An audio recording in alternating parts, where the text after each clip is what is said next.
चरण कमल चिमन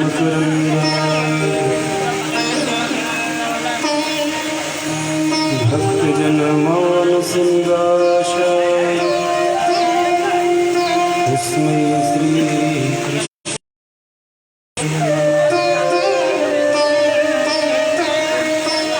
ध्येयं सदा परिभवग्नमभिः तीर्थास्पदं शिवविरिञ्चिनुतं शरणं वृत्त्यार्तिहं प्रणतपालभवाधिपोतं वन्दे महापुरुषचरणारविन्दं माता रामो मदपिता रामचन्द्र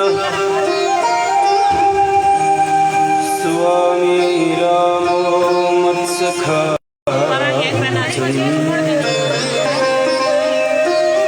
सर्वस्वं मे रामचन्द्रो दयालु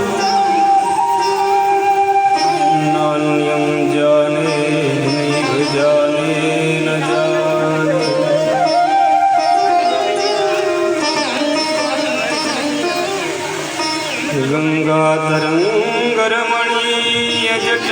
गङ्गातरङ्गरमणीयजटाकलापं गौरी निरन्तरविभूषितवामभागं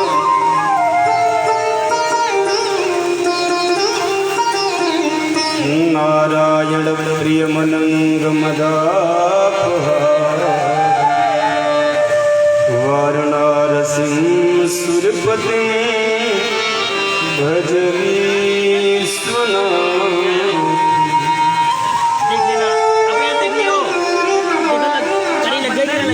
यत्र रघुनाथ कीर्तनं तत्र तत्र कृतमस्तकाञ्जलिं वास्तुवारि परिपूर्णलोचनं मारुतिं नमत राक्षसं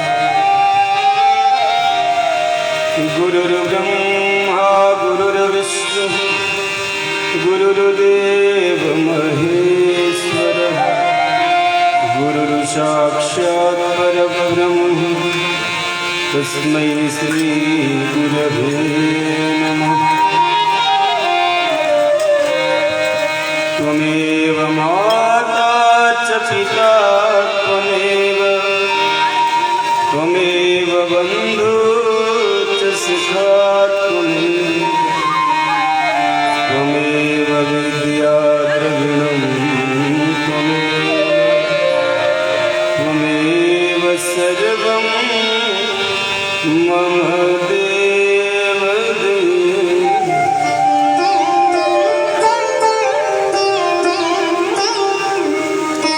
कृष्णाय वासुदेवाय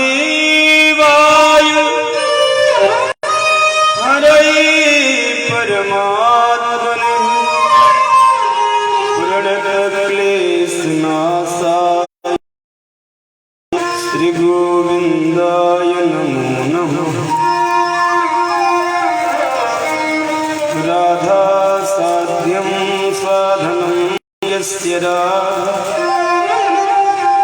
मंत्रो राधा मंत्रदा सर्वं राधा जीवनं यस्य राधा राधा राधा वाचिकं तस्य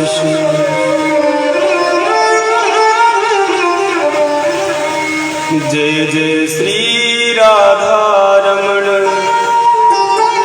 जय जय नवल किशोर जय गोपी चित्रचोर प्रभु जय जय माखन चोर मोर मुकुट की लटक में अटकी गयो मन मोर जय वृंदावन चंद्र की बोलो जय जय नंद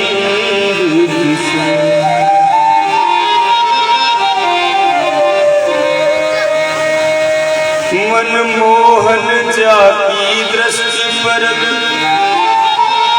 ताकी गति होत है और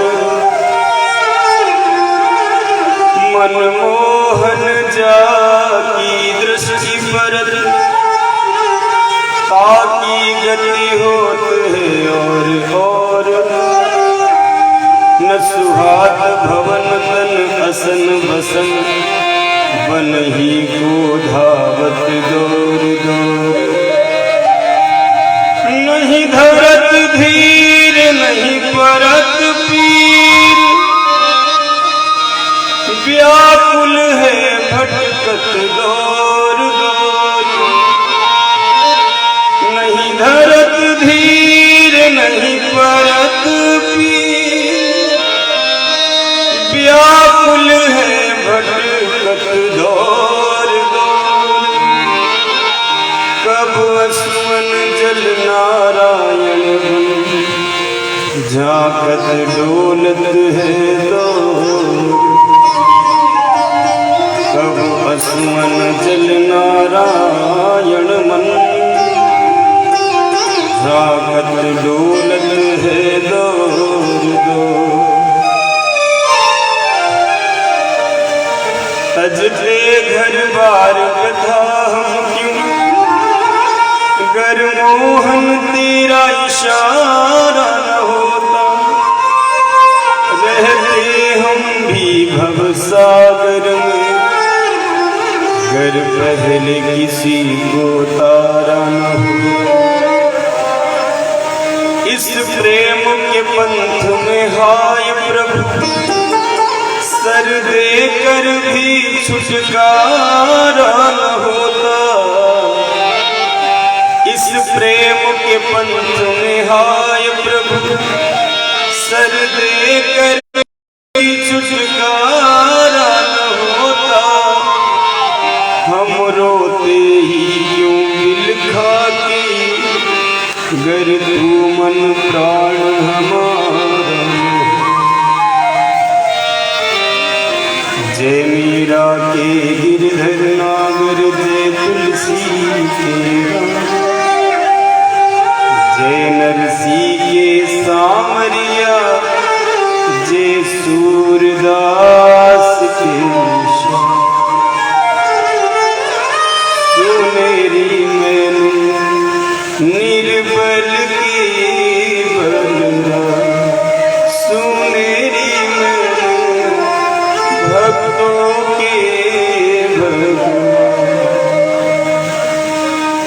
बोलिए श्रीमद् भागवत महापुराण की जय वृंदावन बिहारी लाल की जय हो भक्तवत्सल भगवान की जय हो द्वारिकाधीश की जय हो रंग तीर्थ की जय हो गंगा यमुना गोमती की जय हो गुरुदेव भगवान की जय हो अपने माता पिता की जय हो श्री गुरुदेव भगवान की जय हो सब संतन की जय हो सब भक्तन की जय हो नमः भगवान हर हर महादेव हर हर महादेव हर हर महादेव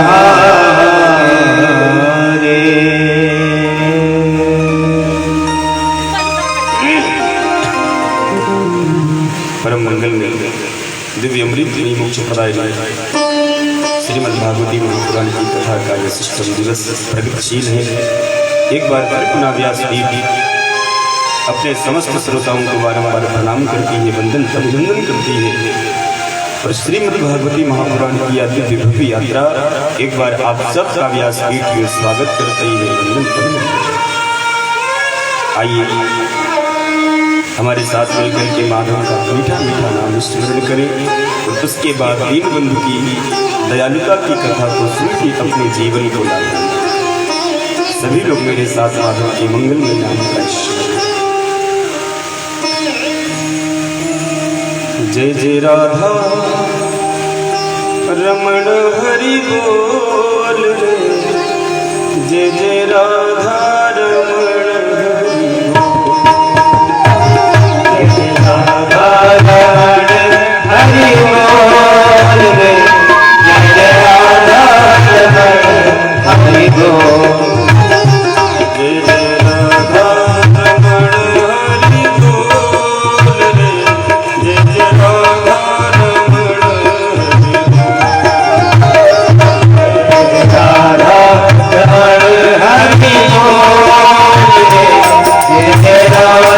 रमण हरि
जय जय रमण हरि बोल रे, जय जय राधा रमण हरि बोल। सत्वं तव धाम तपोमयं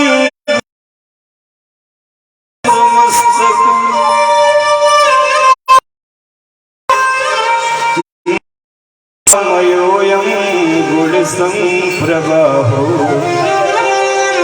न वेद्यते ते ग्रहेण।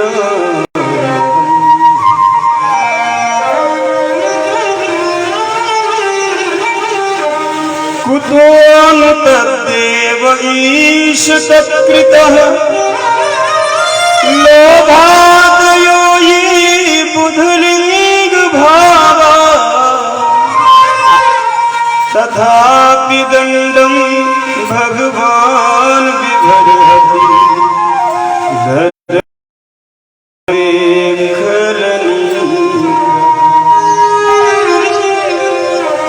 धर्मस्य गुप्ते खल निग्रह, धर्मस्य गुप्ते खल निग्रह।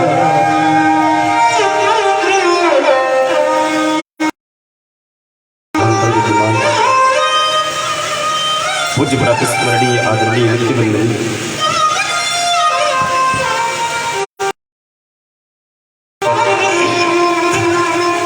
श्री श्री चरणों में करोड़ों संतों की मंडली का प्रतिनिधित्व कर रहे राजऋषि भगवान सुखदेव कहते राजन, भगवान के आगे सब कुछ चल सकता है पर जीव का अभिमान माधव के आगे नहीं। जीव की प्रत्येक गलती की माफी हो सकती, माधव जीव के प्रत्येक पाप पे पर्दा डाल सकते हैं, लेकिन अगर जीव अभिमान करता है तो माधव उसके अभिमान का मान मर्दन अतिशीघ्र करने की कृपा करता है। क्यों? अगर अभिमान के सिंधु में जीव डूब गया तो फिर उसका उद्धार असंभव। इसलिए कभी भी किसी भी चीज का अभिमान नहीं करना चाहिए। और आखिर अभिमान हम करें भी तो किस चीज का करें? अपना तो कुछ है नहीं, ये माधव ने दिया है। ये तो हम किराए के घर में रह रहे हैं। कैसे किराएदार है इसके? क्षितिजल पावक गगन समीरा पंच रचित अति अधम सही। ये 5 कमरे हैं, इसलिए हम किराए पे रह रहे हैं। तो जब हम दूसरे के घर में रहते हैं तो फिर हमें अभिमान नहीं करना चाहिए। अपना तो कुछ है नहीं, जो कुछ है सब माधव। इसलिए जो व्यक्ति अभिमान करता है भगवान के द्वारा वह दंडित किया जाता है, वह पतित किया जाता है। हम कितने ही बड़े त्यागी हो जाएं, हम कितने ही बड़े तपस्वी हो जाएं, हम कितने बड़े धनवान हो जाएं, हम कितने ही बड़े राजा हो जाएं, हम कितने बड़े पितामह हो जाएं, हम कितने ही बड़े ऊंचा पद क्यों न प्राप्त कर लें, लेकिन हमें माधव की शरणागति कभी भी छोड़नी नहीं चाहिए। जो जीव माधव की शरणागति को छोड़ देता है, अभिमान करता है, तो माधव का पास दंड अपने भक्त से भी चलता है।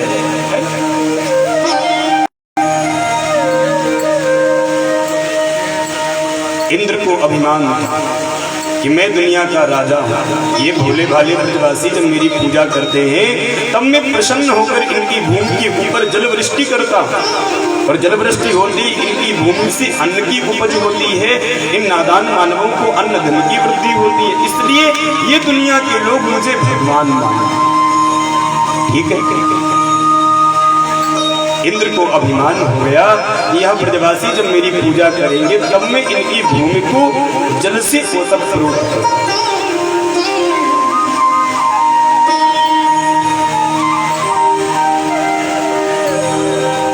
ये तो इंद्र को भी नहीं पता कि वह किसके साथ में छेड़खानी कर रहा है। इंद्र के अभिमान का मान मर्दन करने के लिए माधव सबको जागरूक कर रहे हैं। और और माधव सबको गिरिनाथ की पावन तलहटी में ले जाकर गिरिराज बड़े महाराज ब्रज के राजा की पूजा करता है, क्योंकि गिरिराज की रक्षा में ही तो ब्रजमंडल वास करता है। गिरिराज की परिधि में ही ब्रजमंडल की सीमा आधारित है। जब भी ब्रजमंडल जाओ तो गिरिराज की एक करिए, क्योंकि बिना गिरिराज परिक्रमा के ब्रजमंडल का वास, ब्रजमंडल का दर्शन, ब्रजमंडल की पूजा वह सार्थक पूजा नहीं है। बिना गिरिराज की सेवा के कोई भी ब्रजमंडल की सेवा सार्थक नहीं। इंद्र ने आकर के माधव के चरणों में शरणागत किया। जब इंद्र को पता चला कि ये तो मेरे गिरिराज है, ये तो स्वयं मेरे नारायण है, ये तो मेरे स्वयं पिता है, ये तो मेरी माँ है, ये तो मेरे पालन करता है, या स्वर्ग भी तो इन्हीं की कृपा से हमको मिला है। ये देवराज इंद्र जो मेरे पास पद है, यह माधव की ही तो कृपा से मुझे प्राप्त हुआ। तुम्हें फिर किस बात का अभिमान है? वह सीधे ब्रजमंडल से नीचे की ओर उतरा, गज के ऊपर बैठकर आया था, लेकिन जहां से ब्रजमंडल की सीमा आरंभ होती, इंद्र गज से नीचे उतर गए। वह सुरभ नाम की गाय का आश्रय लेकर उसके पीछे पीछे माधव गिरिराज को उठा के खड़े थे। इंद्र ने पावन चरणों में शरणागत की, हे प्रभु मुझे माफ कर दो, हे प्रभु मुझे माफ। ये हमारी सबसे बड़ी नादान बुद्धि है कि थोड़ा बहुत ऐश्वर्य, थोड़ा बहुत बल, थोड़ा बहुत पद प्रतिष्ठा, थोड़ा बहुत धन मकान हम कमा लेते हैं तो हम अपने आप को भगवान समझने लगते हैं। फिर हम ठीक से चलते नहीं, फिर हम ठीक से छोटे लोगों पे ध्यान नहीं देते। तो यही अभिमान जीव के पतन का कारण है। जो अभिमान करेगा उसका पतन तो सुनिश्चित है। इसलिए अभिमान कभी नहीं, किसी भी चीज का अभिमान ठीक नहीं। तपस्विनो दान पराय यशस्विनो मनस्विनो मंत्रविदस्सु मंगलः क्षेमं न विन्दन्ति विनाय दर्पणं तस्मै सुभद्राश्रवसे नमो। हे सुभद्रानंदन वासुदेव श्री कृष्ण, मैंने अपनी वाणी से, कर्म से, क्रिया से जो कुछ भी किया है वह आपके नाम के सहारे मैंने किया। मैं आपको ही अपना तेज समर्पित करता हूँ, मुझे अभिमान कभी न हारे। इंद्र ने आकर के माधव के चरणों में शरणागत की और इंद्र ने बड़ी प्यारी गिरिनाथ की स्तुति गाई, ये प्रार्थना की। आप सुनेंगे तो आपको आनंद आ जाएगा। विशुद्ध सत्वं तव धाम शांतं तपोमयं ध्वस्तरजस्तमस्तकम्। विशुद्ध सत्व, हे माधव, आपका स्वरूप सत, रज और तम से परे। आप दैहिक, दैविक और भौतिक इस त्रिताप में माधव नहीं, इन्हीं में बसता है। विशुद्ध सत्वं तव धाम शांतम, हे प्रभु आप विशुद्ध सत्व हैं, आपका धाम परम धाम है, परम शांत धाम है, इसीलिए भक्त आपको शांताकारम कहते हैं। माधव कैसे हैं? शांताकारम भुजग शयनम पद्मनाभं सुरेशम विश्वाधार नयनम योगविर्ध्यान गम्यम वंदे विष्णुं भवभयहरणं सर्वलोकैकनाथम्। हे माधव, आप सतरज तम से परे हैं, इसीलिए तो शांत स्वरूप है, शांतानंद है आप। हम संसार के अधम जीव मायामयोयम गुण संप्रभाव। आपके जो गुण हैं वो माया से परे हैं और हमारे जो अवगुण हैं वो माया में सने हुए हैं। इसीलिए जो माया के बंधन में जीव रहता है वो अभिमान से ओतप्रोत होता है। क्यों? माया का यही रूप है कि तुम्हें जो भी मिलेगा माया उसे नष्ट करेगी, माया उसे दूर। और माधव का नाम जो तुम्हारे पास नहीं है उसका वो संग्रह करेगा, उसकी वो वृद्धि करेगा। माया मयोयम गुण संप्रभाव न विद्यते ते गृहणानुबंध। हे प्रभु मुझे माफ कर दो, माफ कर दो। हे प्रभु आपका तो अवतार ही इसीलिए हुआ है, परित्राणाय साधूनां विनाशाय च दुष्कृतां धर्म संस्थापनार्थाय संभवामि। आपके भक्तों को कोई दुख दे ये आपसे बर्दाश्त नहीं। न न न कोई आपको गाली दे दे तो आप उसे माफ कर देते हो, जाओ भाई मैंने आपको क्षमा कर दी, क्योंकि आपने मुझसे डायरेक्ट पंगा लिया। लेकिन कोई आपके भक्त से पंगा ले ये आपको बर्दाश्त। जैसे कोई गैया को कुछ करे तो गैया माफ करती है, और उसके बछड़े को कोई कुछ करे तो गैया दौड़ा के उसको मारती है। इसी प्रकार माधव के जो भक्त हैं वो बछड़े हैं। इसीलिए भगवान का एक नाम है भक्त वत्सल। तो भक्त वत्सल भगवान के वत्सल स्वरूप भक्तों का जो व्यक्ति मानमर्दन करता है, उन्हें कष्ट पहुंचाने की कोशिश करता, माधव का पास दंड उसे दंडित करने की कृपा करता। इसलिए इंद्र कहते प्रभु मेरे इस अपराध से पूरा ब्रजमंडल बड़ा परेशान हो। आपकी इस क्रिया से हम सभी बड़ा परेशान हैं। आप हमें दंड दीजिए, आप हमें दंड दीजिए, आप हमें दंड दीजिए, क्योंकि मैंने आपके भक्तों के जीवन में ये कष्ट पहुंचा। कुतो तद्देव ईश लोभादयो ये बुधलिंग भावः तथापि दंडम भगवान विभर्हति धर्मस्य गुप्ते खल निग्रहाय। ये खल निग्रहाय आपका तो अवतार ही अपने भक्तों के लिए होता है, संतों के लिए, ब्राह्मण मित्रों के लिए आपका ये अवतार है। इसलिए आपके भक्तों को कोई कष्ट पहुंचाए तो वह आपके दंड से कभी। हे प्रभु थोड़ा जीव अपने आप को अभिमान में डाल देता, उसे अभिमान होने लगता है ये मैंने किया, ये मैंने किया, ये नहीं। हे प्रभु दुनिया के पिता आप, हे गोपाल दुनिया के मालिक आप हो, हे प्रभु दुनिया के गुरु आप हो, दुनिया के अधीश्वर आप हो। हे नाथ इस दुनिया को आप ही बनाते हो, आप ही चलाते हो, और एक दिन आप ही इस दुनिया को बिगाड़ देते। तो फिर हमें अभिमान करने की कोई आवश्यकता नहीं।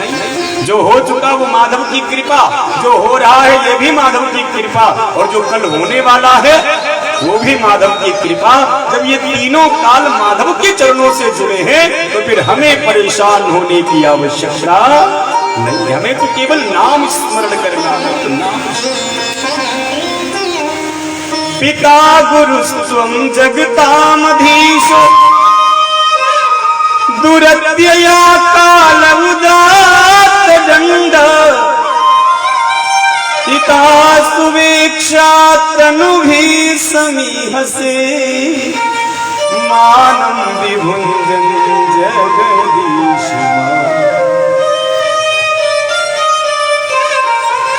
ये मद विधात्या जगदीश मानिनस्त्वां दीक्ष काले भयमासु सन्मदम् हित्वाय मार्गं प्रमजन्यमस्मयः इहा कलानामपि हे अनुशासनम आपकी कृपा से मैं ओतप्रोत हो गया हूँ, मुझे माफ कर दीजिए, मुझे माफ कर दीजिए, मुझे माफ कर दीजिए। इसीलिए कभी भी अभिमान मत करना, न किसी भी चीज का। तुम्हारे पास अच्छा घर है तो सोचो माधव की कृपा से, तुम्हारे पास अच्छा रूप है तो माधव को थैंक्स बोलो कि प्रभु आपकी कृपा से ये हमको है। आपके पास अच्छे वस्त्र है, अच्छे आभूषण है, जो भी आपके पास अच्छाई है वो सब माधव की कृपा से है। इसलिए माधव को धन्यवाद। कभी अभिमान मतलब मालिक बनने की कभी चेष्टा मत करना। नौकर बने रहोगे तो आनंद काटते रहोगे, जलवा काटते रहोगे, और जिस दिन मालिक बनने की तुमने ठान ली ना, बस उसी दिन से तुम्हारा पतन प्रारंभ। क्यों? सबका मालिक हम सब उसके चपरासी, हम सब उसके नौकर।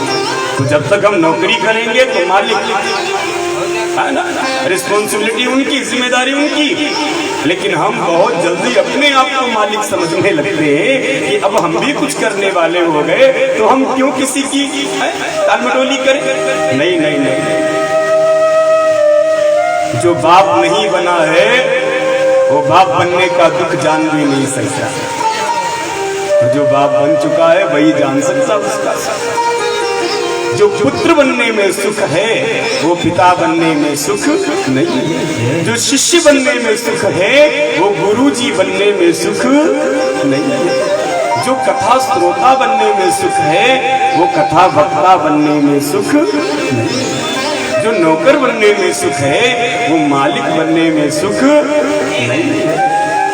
इसलिए हमेशा माधव की शरणागति, हमेशा तुम्हें जो कुछ भी मिला है सब ठाकुर जी की कृपा से मिला है। इसलिए तुम कभी अभिमान आ गया तो तुम्हारा पतन प्रारंभ हो। इसलिए अभिमान कभी नहीं।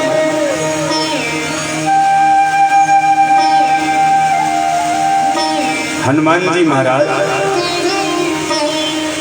जब लंका में आग लगा के सीता की खोज करके वापस आए रामादल में, तो संपूर्ण रामादल उनकी जय जयकार करने लगा। हनुमान जी की जय हो, बजरंग बली की जय हो, हनुमान जी की। आज तो शनिवार है ना, तो हनुमान जी की जय जयकार होने लगी, बजरंग बली की जय हो, बजरंग बली की।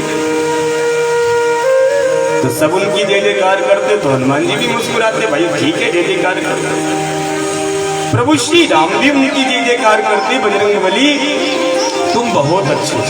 हनुमान जी तुम्हारी कृपा से ही जानकी की खोज संभव हो पाई। जो काम तुम कर सकते हो वो दुनिया में दूसरा कोई भी नहीं कर सकता। अब पूरा रामादल बजरंग बली की जय जयकार करता है तो ठीक बात है, लेकिन प्रभु श्री राम की जय जयकार करने लगे तो हनुमान जी को थोड़ा कष्ट हुआ। पूरी दुनिया तुम्हारे पुत्र की प्रशंसा करे अच्छी बात है, लेकिन तुम खुद अपने पुत्र की प्रशंसा करने लगो तो ये उसके पतन का कारण है ना। इसीलिए आप देखते होंगे हमेशा पिता स्ट्रिक्ट बना रहे, वो हमेशा सत्य रहता है। जो गुरु होता है वो हमेशा सत्य रहता है। क्यों? अगर उसने कहीं प्रशंसा कर दी तो तुम्हारा पतन, तुम्हारा प्रारंभ हो।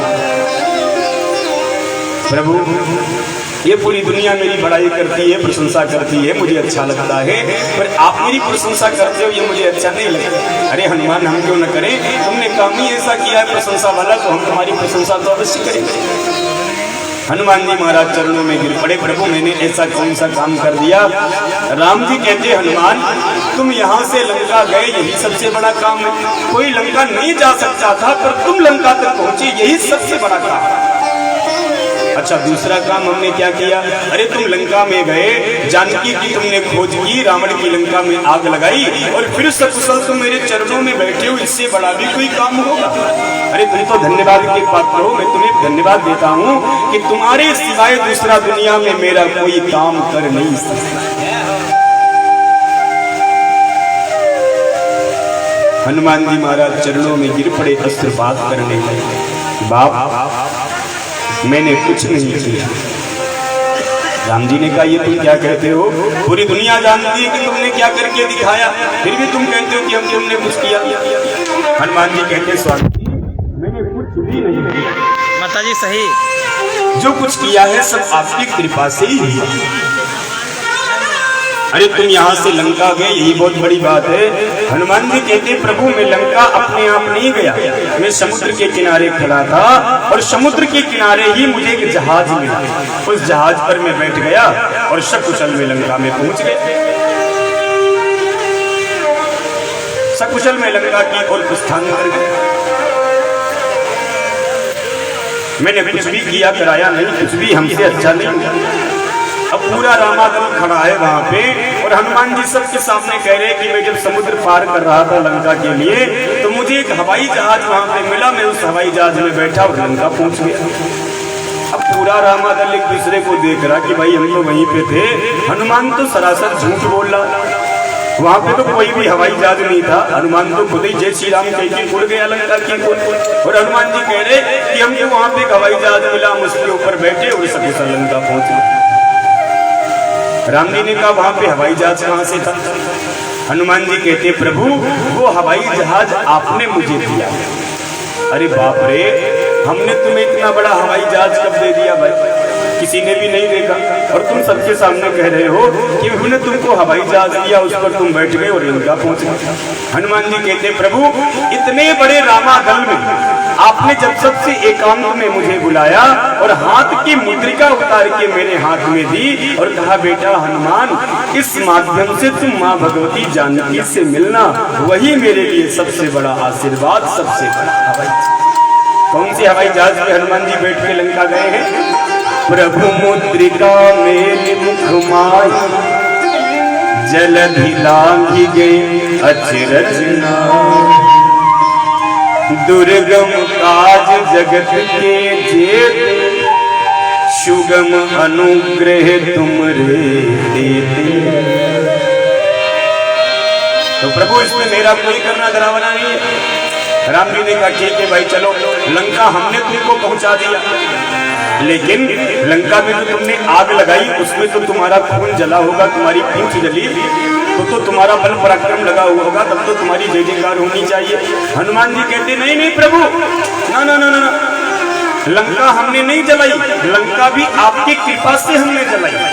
हनुमान जी जब कहने लगे तो राम जी ने कहा, हनुमान जरा धीरे बोलो, नहीं तो दुनिया क्या कहेगी। स्वामी के कहने पर सेवक ने लंका में बम डाल दिया, पूरी रामचरितमानस ही गड़बड़ हो जाएगी। रामचरितमानस में ये कहीं लिख दिया गया कि राम के कहने पर हनुमान ने रावण की लंका को जलाया, तो मर्यादा कहाँ की बची फिर? अरे हनुमान धीरे बोलो, और मैंने तुमसे कब कहा कि रावण की लंका में आग लगा देना? मैंने तो इतना ही कहा कि तुम जाके जानकी का दर्शन करो, मेरे पास आओ। हमने तो तुमसे कहा नहीं। हनुमान जी कहते, प्रभु शायद जल्दी जल्दी में आप भूल गए होंगे, इसलिए डायरेक्ट नहीं इनडायरेक्ट आपने ये सूचना मुझे पहुंचाई। राम जी ने कहा, मैंने तुमको कब ये सूचना पहुंचाई? तो हनुमान जी कहते, प्रभु जब मैं अशोक वाटिका में अशोक वृक्ष के ऊपर बैठा था माँ भगवती जानकी की मनः स्थिति को जानने के लिए, तो उसी समय मैंने देखा नीचे बहुत सी राक्षसी बैठी हुई है, और उन्हीं राक्षसियों में एक बूढ़ी राक्षसी बैठी है जिसका नाम त्रिजटा है, और वो भी आपके चरणों की परम प्रेयसी है, दासी है, और वो भी राम राम रखती है लंका में। तो वह समस्त राक्षसियों के बीच में बूढ़ी त्रिजटा नाम की जो राक्षसी है, वह सबसे कहती कि रात में हमने एक स्वप्न देखा। तो दूसरों ने पूछा, तुमने कौन सा स्वप्न देखा है? तो त्रिजटा नाम की राक्षसी कहती, मैंने एक बड़ा भयानक दृश्य स्वप्न देखा। कौन सा? सपने बानर लंका चारी, जातु धान सेना सब मारी, जातु धान सेना सब मारी। घर आरूढ़ नगर दस शीसा, मुंडित सिर खंडित भुज विषा। अच्छा अच्छा, लंका में बानर आग लगा रहा है। तो हनुमान जी ने सोचा, ये तो मेरे कार्यक्रम में लिखा ही नहीं है, और ये कह रही कि सपने बानर लंका जा रही है। फिर सोचा शायद कोई दूसरा बंदर हो, दुनिया में तो बहुत से बंदर है लंका में आग जलाने के लिए। लेकिन फिर उसने कहा कि मुझे लगता है ये मेरा स्वप्न 2-4 दिन में ही सिद्ध होने वाला है। कोई है सत्य गए दिन चारी, या मेरा संकल्प 2-4 दिन में पूर्ण होने वाला। हनुमान जी समझ गए ये काम तो हमको ही करना है, क्यों? 2-4 दिन में यहाँ कोई बंदर आने वाला नहीं है, तो ये काम तो मुझे ही करना है। फिर भी प्रभु हमने रावण की लंका में आग नहीं लगाई, उनका कपड़ा, उनका तेल, उनका रिफाइंड, उनका डालडा, उनका देसी घी और उनकी कपड़े मेरी पूंछ पे वो लगाते गए, हम तो शांत बैठे थे। अब कोई किसी बंदर की पूंछ में आग लगाए तो क्या बंदर बैठे बैठे उसका दर्शन करेगा? नहीं नहीं, वो तो भागेगा, उछलेगा, बचाव करेगा। प्रभु मैंने लंका में आग नहीं लगाई, मैं तो बैठा था, आपकी कृपा से पवन का वेग आया, मैंने देखा पूरी लंका धक-धक करके जल गई। चले मरुत 49 अट्टहास करी गरजा, कपि बड़ी लागी आकाश। हे प्रभु मैंने लंका, राम जी ने कहा भाई लंका में तुम्हारी पूंछ में आग लगाई, रावण ने ठीक है तो तुम उसकी मूंछ में आग लगा देते, बराबर हो जाता हिसाब, और तुमने उसका घर क्यों जलाया? आपकी कृपा से जलाया। अच्छा ठीक है, चलो तुम इधर से मेरी कृपा से गए लंका में, तुमने आग मेरी कृपा से लगाई, लेकिन तुम उधर से आए तब तो तुम्हारा बल लगा होगा। हनुमान जी ने कहा नहीं नहीं, उधर से भी मुझे हवाई जहाज मिला, मैं बैठा और खाते पीते सोते हुए मैं चला। अच्छा कैसे? हनुमान जी कहते प्रभु इधर से मैं पिता के जहाज में बैठकर गया था और उधर से मैं माँ के जहाज में बैठ करके चला। कौन सा जहाज? चूड़ामणि उतारी तब गयऊ हरसि समेत पवन सुत हरसि समेत पवन सुत।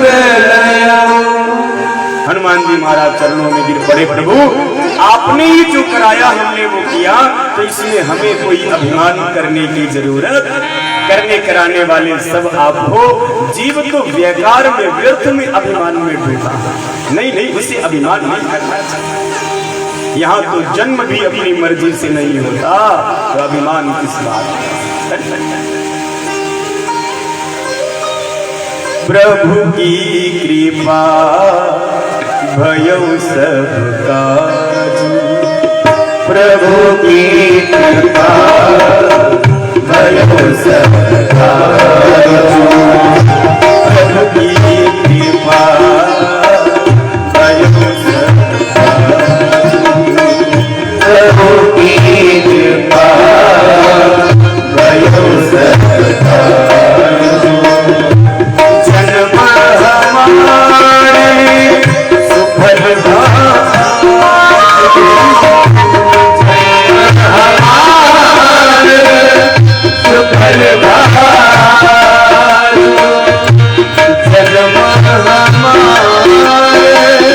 सुफल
प्रभु कछु अगम नहीं, जा पर तुम अनुकूल। बोलो बोलो। ताकहु प्रभु कछु अगम नहीं, जा पर तुम अनुकूल। तप प्रवाह बड़बान लही, जारि सकई खल फूल। तप प्रवाह बड़बान लही, जारि सकई खल फूल। जीव जब जन्म नहीं ले सकता तो उसे कर्म करने की क्षमता कहां से प्राप्त हो सकती है? ये जीव में ज्ञानेंद्रिय, कर्मेंद्रिय, चित्त, बुद्धि, संस्कार ये सब जब तीव्र गति से प्रवाहित होते तो इन पे माधव की सहज कृपा होती है, तभी जीव कर्म करने में सार्थकता प्रदान करता है। अन्यथा उसे कभी भी साधन में सिद्धि प्राप्त क्यों? साधन तुम कितना ही बड़ा क्यों न कर लो, लेकिन जब तक साध्य की कृपा नहीं है तब तक साधन में जीव को सिद्धि प्राप्त भी नहीं। इसीलिए अभिमान कभी न करे। जो अभिमान करता है भगवान उसकी उस वस्तु का हरण करता है। क्यों? अभिमान भगवान को बड़ा प्रिय है। जीव भक्त का अभिमान माधव को बड़ा प्रिय है, इस प्रशंसा करता है। तो इसलिए जब जीव अभिमान करता है तो माधव के मन में उसके लिए सहज करुणा प्रकट होती, तो करुणार्थ प्रभु अपने अधम भक्त पे कृपा करने के लिए उसका मान मर्दन करते, उसका अभिमान, उसके अभिमान का हरण करते। इसीलिए हनुमान जी को हनुमान क्यों कहते हैं?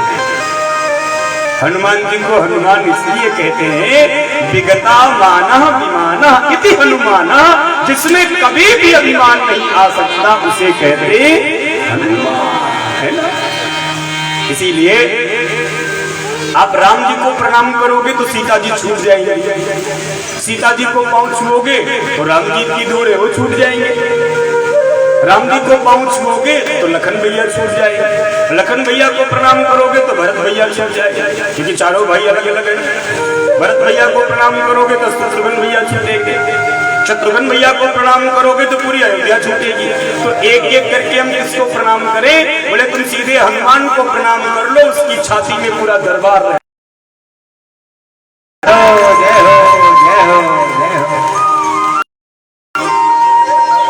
पवन तनय संकट हरण मंगल मूरति रूप, राम लखन सीता सहित हृदय बसो सुरभूप। राम लखन सीता सहित हृदय बसो सुरभूप।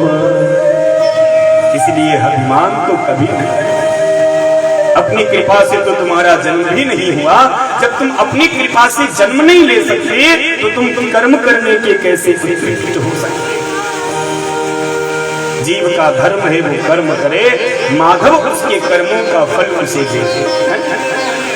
इसीलिए महाभारत के युद्ध में अर्जुन ने जब सामने अपने परिवार को देखा तो वह गांडीव छोड़ के रथ के पृष्ठभाग में गिर गया। हे केशव, मुझसे ये युद्ध हो नहीं पाएगा, मैं लड़ नहीं पाऊंगा। क्यों? ये मेरा परिवार है, मैं अपने परिवार की छाती पे बाण कैसे चल सकता?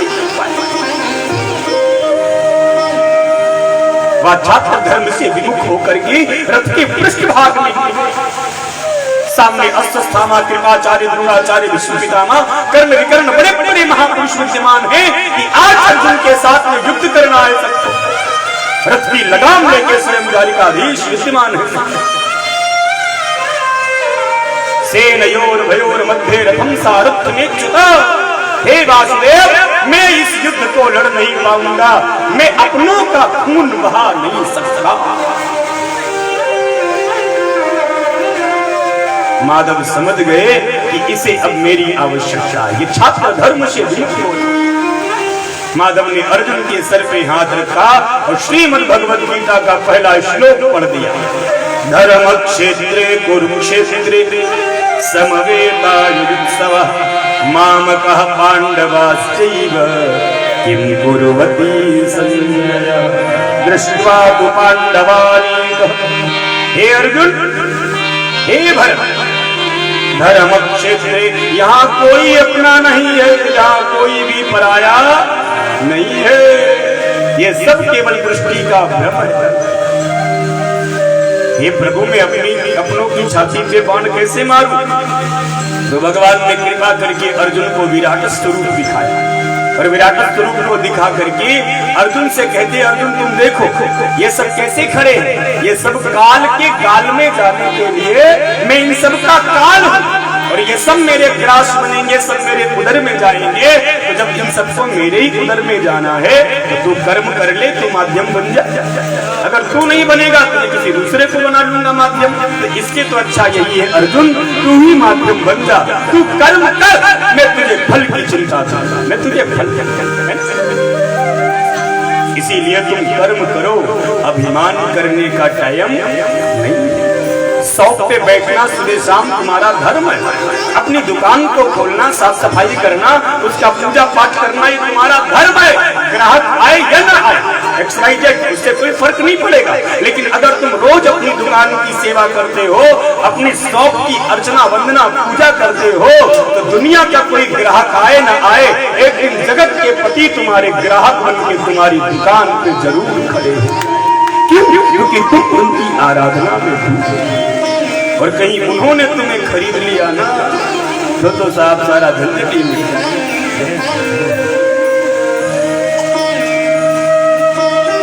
कर्मणा जायते जन्तु कर्मणैव विलीयते, सुखम दुःखम भयक्षेम कर्मणैवाधिपत्यते।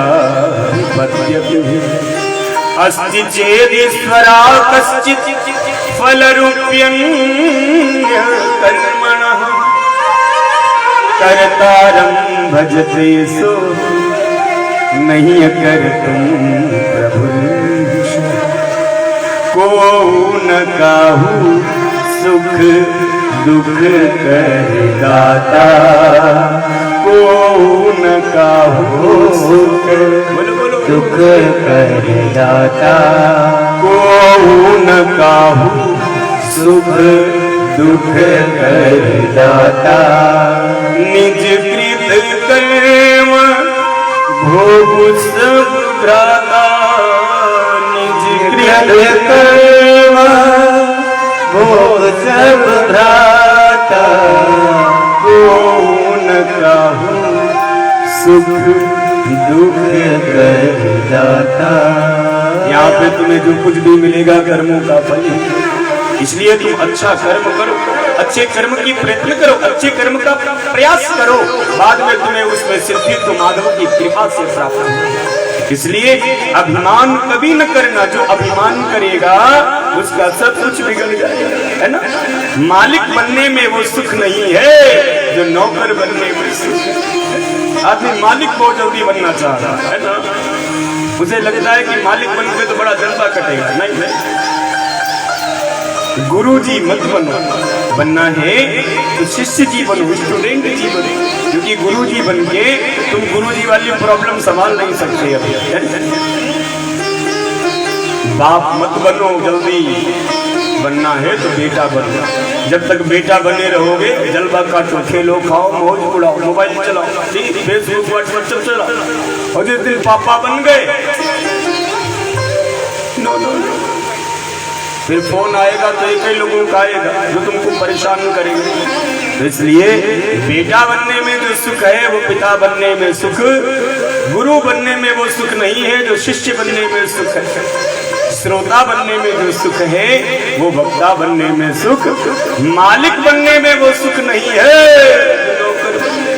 इसलिए मालिक तो माधव है, मालिक उनको ही बने रहने दो, हम आप उनके चरणों के नौकर अच्छे से बन जाएं, बस इसी में भव सिंधु पार हो जाए।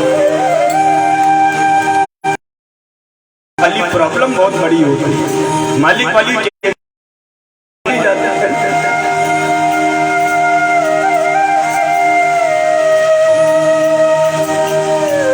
एक मालिक था तो उसने एक फैक्ट्री का निर्माण किया और उसकी फैक्ट्री चलने भी लगी, तो उसको थोड़ा कलेक्शन करने में दिक्कत आने लगी। तो उसने 5000 रुपया पे एक कलर रखा, लिखा पड़ी थी कि भाई 5000 रुपया महीना मैं तुमको दूंगा, तुम मेरी फैक्ट्री को ठीक से देखो, इसे चला संचालन करो। उसने कहा फैक्ट्री ने 1 महीने में 1 करोड़ रुपया का प्रॉफिट किया। नौकर ने ले जाकर के रजिस्टर मालिक को दिखा दिया, हुजूर आपकी फैक्ट्री ने 1 महीने में 1 करोड़ कमाया है।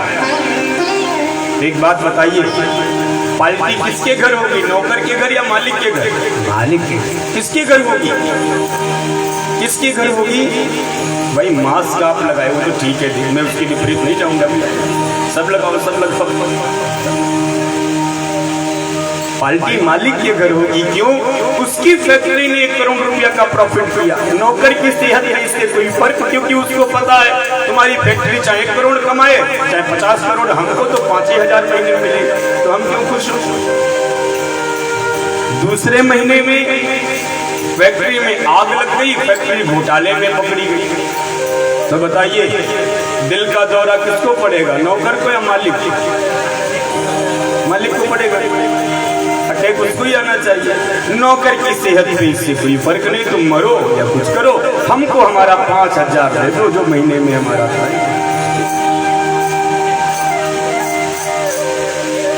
इसीलिए जब व्यक्ति बाप बनता है ना, तो सबसे पहले वो ये सोचता है कि सब्जी इतनी महंगी कैसे हो गई बाजार में, अरे तोरई इतनी महंगी हो रही है, शिमला मिर्च इतना महंगा, आलू इतना महंगा, क्यों? जब पापा लाते थे बाजार से झोरा भर के, तब तो तुम बड़े बड़े डायलॉग मारते थे, अरे हमको आलू नहीं खाना, हमको भुइयां नहीं खानी, हमको भंडा नहीं खाना। अब तुम कहते हो कि लौकी का छिलका बना दो, हम रोटी के साथ उड़ा दें, क्यों?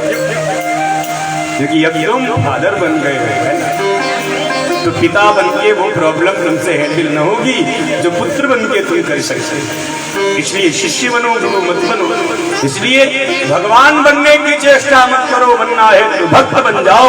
जो भक्त बनता है वही माधव की दिव्य शरणागति को स्वीकार करता है। इंद्र ने माधव के चरणों में स्तुति गाई और इंद्र का मान वर्धन हो गया और माधव के चरणों में वह बारंबार प्रणाम करता। नमस्तुभ्यं भगवते पुरुषाय महात्मने वासुदेवाय शांताय सात्वताय पतये नमः। सुरभि नाम की जो गायत्री उसने माधव का अभिषेक किया। कृष्ण कृष्ण महायोगिन विश्वात्मन विश्वसंभव भवता लोकनाथेन सनाथो वयमुच्यत त्वन्न परमकं देव त्वन्न इंद्रो जगत्पति भवाय भवगो विप्र देवानां ये च साधव। कृष्ण कृष्ण महायोगी विश्वस्य विश्वसंभव। हे वासुदेव, आपके चरणों में मैं प्रणाम करता हूँ और मैं आपके चरणों में ही रहना चाहता हूँ। माधव ने इंद्र को स्वर्ग भेजने की योजना बनाई और इंद्र को आशीर्वाद देते हुए कहते स्वर्ग जाकर के ही तुम मानसिक रूप से स्मरण वृंदावन का बनाए रखना, तो वृंदावन में रहने का जो सुख प्राप्त होता है वह तुम्हें स्वर्ग में ही मिल जाएगा। क्यों? कहीं भी रहो, कैसे भी रहो, किसी भी स्थिति में रहो, पर मन से बिहारी जी का स्मरण करते रहो, तो बिहारी जी तुम्हारे मन के पास रहे। इसलिए इंद्र ने प्रणाम किया और सारे दुख उसके दूर माधव ने कर दिए। बांके बिहारी जी दूर करो दुख मेरा। सबने उनके चरणों में स्तुति गाई और क्षमा करके सुरभि नाम की गाय को लेते और इंद्र को वापस स्वर्ग जाने की अनुमति देते हैं। जो व्यक्ति अभिमान छोड़ के माधव की शरणागति को लेता है, जो माधव को अपना मानता है, माधव उसके जीवन में कभी भी अभिमान आने नहीं देते हैं। ठीक? तो कितने लोग माधव को अपना मानते हैं? वो जरा एक बार प्लीज। धन्यवाद। गिरिवरधारी जी दूर करो दुख मेरे बांके बिहारी जी दूर करो दुख मेरा बांके बिहारी जी दूर करो दुख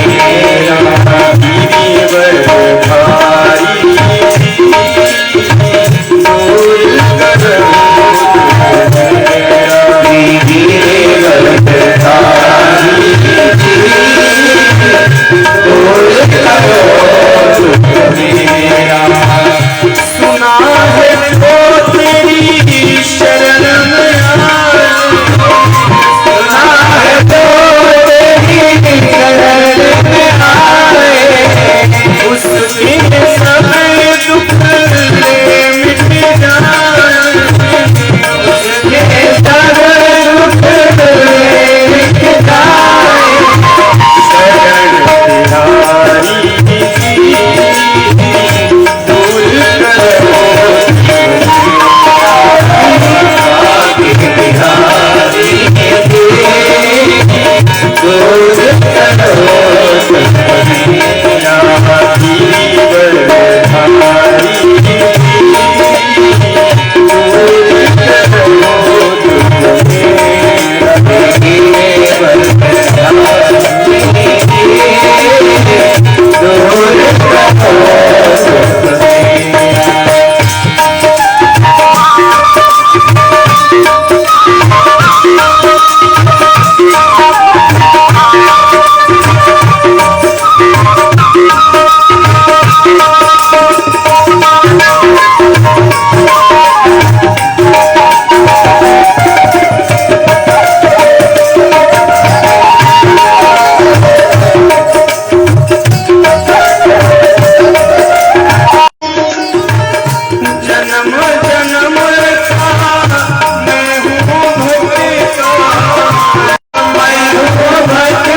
पुण्येन्द्रो जगत्पति भवाय भवो विप्र देवानां ये साधु। जो साधु हृदय हो जाता है, अपने मन के सारे मनन को दूर करके अभिमान रहित हुआ माधव के चरणों में शरणागति को लेता है, तो माधव उसके प्रताप को नष्ट कर दे। इसलिए कुछ भी हो जाए, जीव को कभी भी अभिमान करने की आवश्यकता नहीं। क्यों? तुम्हें जो कुछ भी यहाँ प्राप्त है वह माधव की कृपा से ही तो प्राप्त है। बिना माधव की कृपा से तो कुछ भी संभव नहीं है। चलने, उठने, बैठने, सोने, खाने, देखने, नाचने, गाने की जो भी शक्ति प्रदान है वह सब मेरे गोवर्धन नाथ की कृपा है, वरना जीव में तो कोई ताकत नहीं। इसलिए कभी अभिमान नहीं करना। अभिमान जो व्यक्ति करता है वह माधव से दंडित होता, वो पतित होता।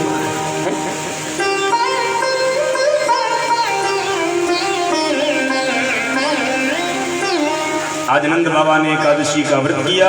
एकादशी का व्रत करके वो यमुना में स्नान करने लगे। यमुना में ही वरुण के सैनिकों ने उन्हें पकड़ लिया। तो माधव अपने बाबा को छुड़ाने के लिए वरुण लोक में जाते हैं। वरुण के सैनिकों ने जैसे सुना कि दुनिया के मालिक आए, वो गेट खोल के वेलकम टू माय होम, आइए आइए। अरे आपने आदेश कर दिया होता, एक मिस कॉल कर दी होती, हम खुद ही आके दरवाजे पे खड़े होते। आज स्वयं प्रधानमंत्री किसी ग्राम के प्रधान के दरवाजे पे खड़े, माधव खड़े। तो छोटे छोटे वरुण इत्यादि जो सैनिक हैं वो सब कांपने लगे, सरकार आए हैं, पता नहीं क्या।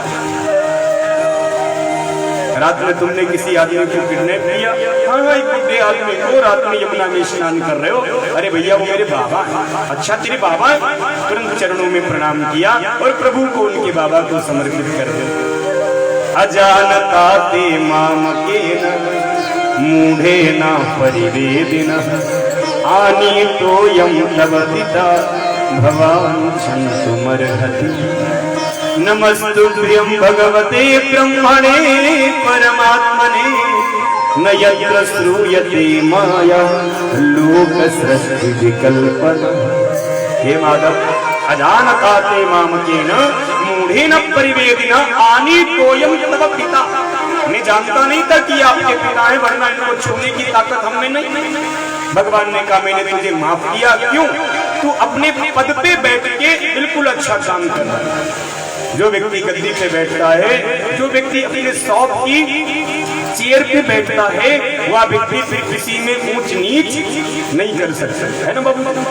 क्योंकि मैं रिस्पॉन्सिबिलिटी, मैं यहाँ पे बैठा हूँ तो यहाँ ना मेरी कोई माँ है ना कोई मेरा पिता, एक्सपेक्टेड कोई नहीं, यहाँ वही मेरा है जो माधव का है, बाकी कोई नहीं। जो माधव की कथा का दीवाना है वो मेरा दीवाना, और जो माधव की कथा का दीवाना नहीं, आई डोंट केयर, मैं उसे जानता नहीं।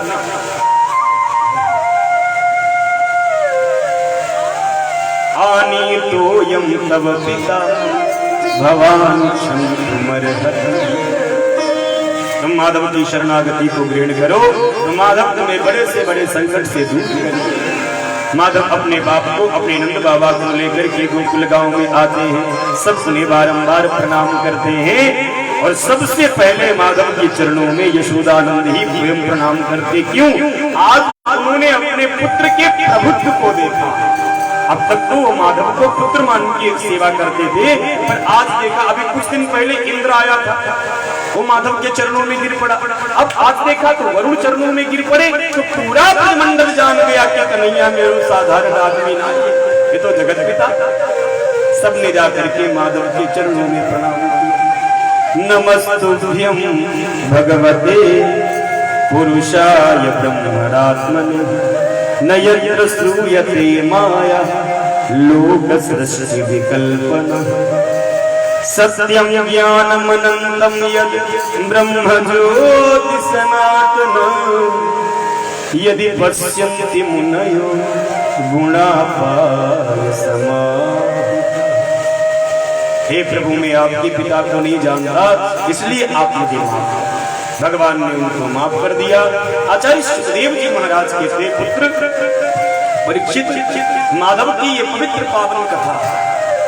आज माधव गैया चराते चराते रात्रि की अर्ध पहर में मधुबन में, और मधुबन में तारे चांद सब टिमटिमा रहे, यमुना में लहरें और वित्त प्रगति से प्रवाहित हैं। इंद्रदेवों के वहां नृत्य हो रहा, नीचे धरा मंडल के ऊपर सब नृत्य करते, और यमुना के किनारे माधव खड़े होकर के दिव्य वेणु का वादन करते हैं।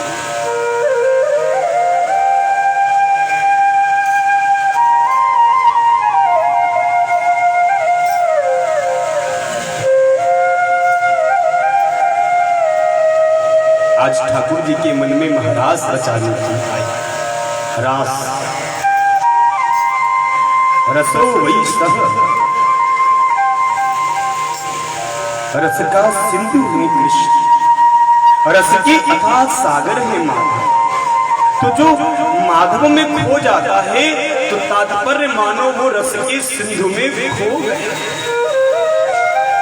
तो ऐसे रसपति, ऐसे जगतपति, ऐसे प्रेमपति माधव के मन में आज महारास रचाने का मन आता है। आज की रात्रि बड़ी पावन है, शरद पूर्णिमा की मंगलमयी रात्रि है, ब्रह्मा की 6 महीने की रात्रियां एकत्रित है। ऐसी दिव्य पावन पवित्र रात्रि में वासुदेव श्री कृष्ण यमुना के पावन कुंड पर विद्यमान है, और गोवर्धन नाथ की पावन तलेटी में माधव वेणु का वादन करने लगे।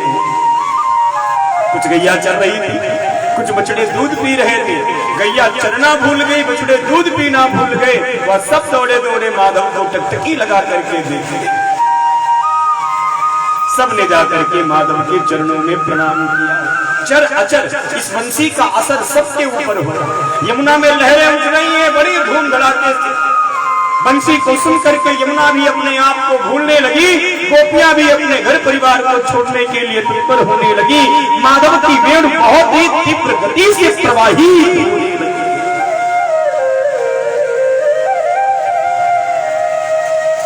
भगवान पिता रात्रि शरदोत्फुल्ल मल्लिका, विश्चरन्तुं मनाश्चक्रे योग माया। भगवान पिता रात्रि, जितनी भी रातें हैं वो सब ब्रह्मा की बनाई हुई है, लेकिन आज की रात ये ब्रह्मा की रातों से अलग रात है। क्यों? ये ब्रह्म रात्रि नहीं है, आज ये भगवान पिता रात्रि, ये कृष्ण की रात बनाई हुई है। क्योंकि कृष्ण इस रात्रि में अपने भक्तों को अपना आलिंगन प्रदान करना चाहते, तो आलिंगन तभी मिल सकता है जब माधव कृपा करता। तो आज की रात्रि का सृजन निर्माण माधव कर रहे अपनी लीला से, बंसी बजाते और गोपी को अपनी ओर बुलाते। इसलिए आज की रात को भगवान की रात कहा जाता है। उस रात में अमृत की बरसात होती है। आज भी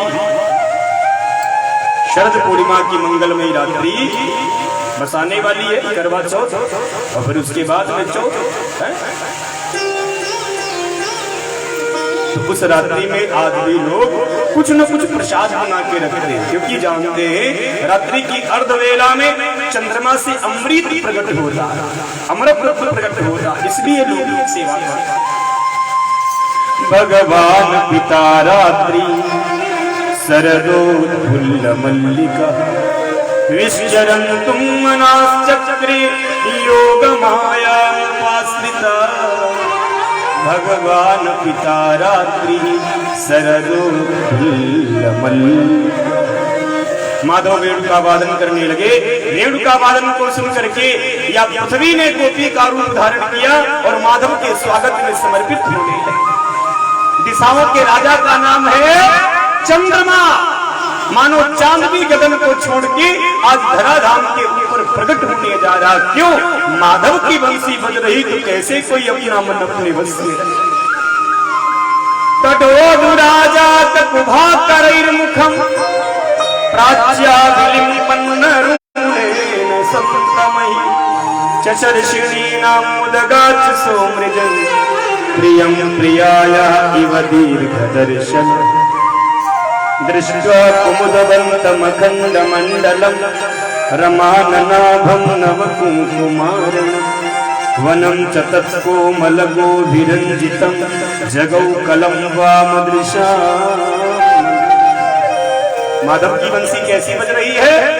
निशम्य गीतं तदनंग वर्धनम व्रजस्त्रिया कृष्ण गृहीत मानस आजगमुरन्योन्यमलक्षितोद्यमः सयत्र कांतो जवलोलकुंडल।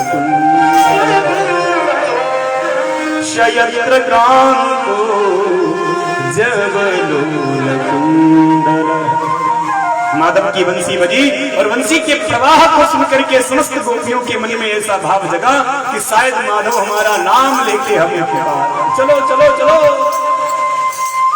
जो गोपी जिस काम को कर रही थी उस काम को बीच में छोड़ के दौड़ पड़ी माधव से मिलने। भगवान सुखदेव कहते एक गोपी गोबर का लेपन कर रही थी तो उसके वस्त्रों में भी गोबर, उसके हाथों में भी गोबर, उसकी साड़ी में भी गोबर, उसके चेहरे पे भी गोबर। आप गोबर का लेपन करती हुई किसी महिला का दर्शन करें। आजकल की तो परंपरा ही चेंज है। अरे गोबर कौन कहे, अपने घर में पोछा लगाने में शर्म आती है। मैंने कई लोगों को देखा है जिनके घर में ठाकुर जी हैं, ठाकुर जी के मंदिर में भी नौकरानी पूजा वो पोछा करने जाते हैं। क्यों? क्योंकि वो 11 बजे सो के उठेंगे और फिर वो 12 बजे धूपबत्ती जलाएंगे। ये कैसी तुम्हारी पूजा? नहीं नहीं नहीं, अपने घर की जिम्मेदारी जितनी अच्छी तरीके से तुम निभा सकती हो दूसरा कोई निभा क्यों? नौकरानी ऊपर ऊपर पोछा लगाएगी पर कोने वाला कूड़ा कौन निकालेगा? कॉकरोच कोने में रहते हैं ना, तो कोना कौन साफ करेगा? कोना तो हम ही साफ करेंगे। नौकरानी तो एक टाइम में 4 घर में उसको काम करना। अपने घर की जिम्मेदारी तुम खुद संभालो। दुहं दिव्ययु कश्चित् दोहं हित्वा समुत्सुकः पयोदिसृत्या संवाप्य परायस्य ययुर्मनः। एक गोपी गाय का दोहन कर रही थी, गाय को दोहन करते हुए बंसी सुनाई पड़ी, वह दौड़ पड़ी माधव से मिलने। एक गोपी गोबर का लेपन कर रही, बंसी सुनाई पड़ी, दौड़ पड़ी माधव से मिलने। एक गोपी अपने बच्चे को दूध पिला रही थी, इतने में उसे बंसी सुनाई पड़ी, बच्चे को पालने में छोड़ा, दौड़ पड़ी माधव। एक गोपी अपने पति को भोजन करा रही, तो पति को भोजन करा रही गोपी ने, पति ने कहा दाल में नमक कम है, थोड़ा नमक लाके देना मुझे। सो वो गोपी गई रसोई में नमक उठाने, इतने में बंसी बजी। अब बंसी जैसी कान में सुनाई पड़ी तो गोपी का दिल चला गया माधव के पास। अब जल्दी जल्दी में उसे उठाना था नमक, पर वो भूल गई, उठा लाई चीनी का डब्बा, डाल दिया दाल में, खाओ हम तो जा रही। कहाँ जा रही?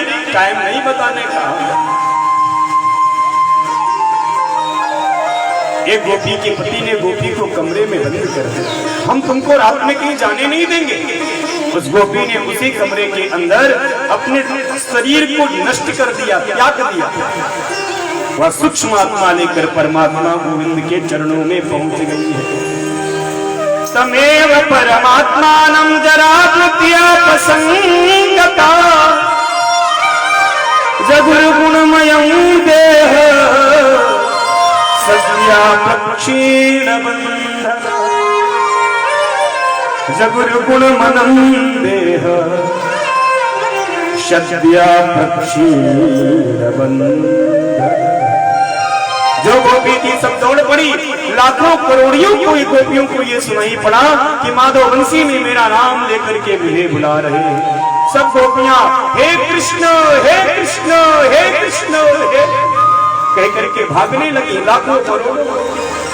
कृष्णं विदुः परम कांतम न तु ब्रह्मदयामुने गुणप्रवाहो परमस्ता तासां गुणधिया कथम् उक्तं पुरोस्ताद्य तदेव चैत्र्यः सिद्धिं यथागतः दुस्तिन्निपृषिकेशं किमुताते द्वयोक्ष। सब गोपियां दौड़ी दौड़ी माधव की ओर जाती। एक गोपी कहती इधर नहीं इधर चल, एक गोपी कहती इधर नहीं इधर चल, एक गोपी कहती नहीं नहीं नहीं हमें बंसी इधर से सुनाई पड़ रही इधर चल, एक गोपी कहती नहीं नहीं नहीं हमें लगता गोवर्धन में बंसी बज रही इधर चल दौड़ के। जिधर एक गोपी भागती सब गोपियां उधर, एक गोपी कहती नहीं नहीं नहीं हमें लगता यमुना किनारे बंसी बज रही उधर चलो, उधर भागती। एक गोपी कहती नहीं नहीं हमें लगता मधुबन में कोई बंसी उधर चलो, एक गोपी कहती नहीं नहीं नंदगांव में बंसी उधर चलो, ना ना ना ना हमें कहाँ बाजी बाजी कहे देखो बाजी बंसरी घनश्याम, बाजी कहे बाजी बाजी बाजी कहे कहाँ बाजी, बाजी कहे देखो बाजी बंसरी घनश्याम, बाजी कहे यहाँ बाजी बाजी कहे वहाँ बाजी, बाजी कहे देखो बाजी बंसरी घनश्याम। क्यों बाजी न उठत धीर बाजी न परत पीर, क्यों माधव नहीं मिले तो मेरे प्राण निकलने वाले हैं धक धक धक धक धक। बाजी न उठत धीर हाय बाजी न परत पीर, बाजी कहे दावा नल बंसरी, इस बंसी को सुन के दावा नल मेरे मन में आग लग जाती है। बाजी न उठत धीर बाजी न परत पीर, बाजी कहे दावा नल बंसरी श्याम। अरे बाजी कहे बाजी बाजी बाजी कहे कहाँ बाजी, बाजी कहे देखो बाजी बंसरी घनश्याम।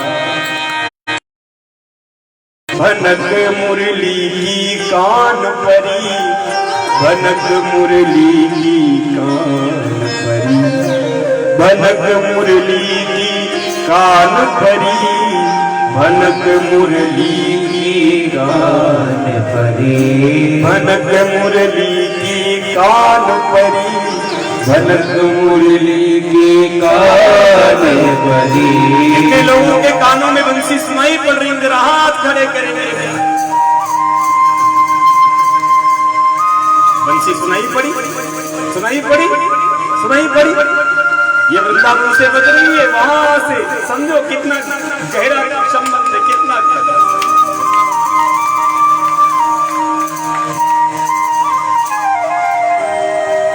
अरे कहाँ गिरो बिछुआ कहाँ गिरी नूपुर, कहाँ गिरो बिछुआ कहाँ गिरी नूपुर, कहाँ मोतियन की लरी भनक मुरली की कान परी, भनक मुरली की कान परी।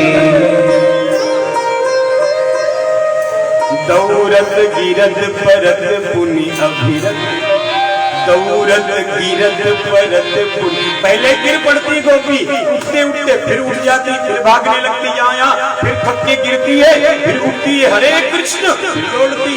दौरत गिरद परत पुनि अभिरत, कुंजन केर हरि हरि हरि। दौरत गिरद परत पुनि अभिरत, ये कुंजन केर। बोलो बोलो हे हरि हे